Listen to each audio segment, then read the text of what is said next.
বাংলাদেশের ব্যাংকিং খাতে যখন খেলাপি ঋণ আদায় প্রায় থমকে গেছে, ঠিক তখনই ব্যতিক্রমী কৌশল নিয়ে চমক দেখিয়েছে ব্যাংক এশিয়া।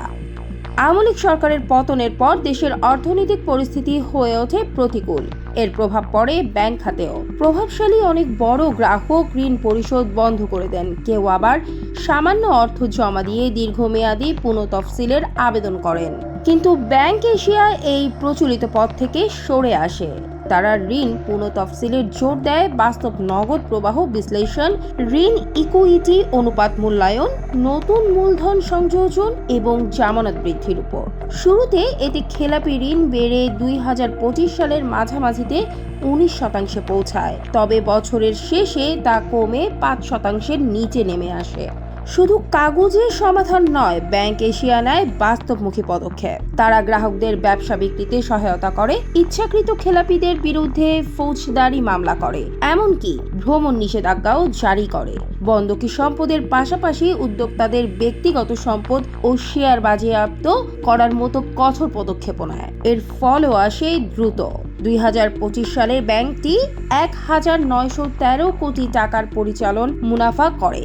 একই সঙ্গে মূলধন পর্যাপ্ততা প্রায় 16% পৌঁছায় এবং ঋণ আমানত অনুপাত থাকে 60%-এর নিচে, যা শক্তিশালী আর্থিক অবস্থানের ইঙ্গিত দেয়।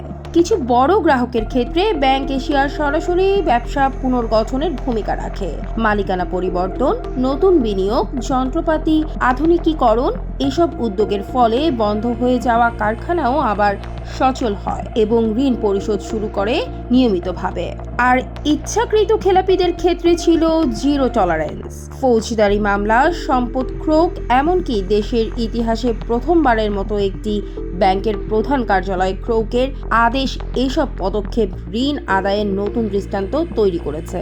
2022 সালে ব্যাংকের আমানত ছিল 33,769 কোটি টাকা, যা 2025 সালে বেড়ে দাঁড়ায় 45,648 কোটি টাকায়। অন্যদিকে পরিচালন মুনাফাও ধারাবাহিকভাবে বেড়ে শক্ত ভিত্তি তৈরি করেছে।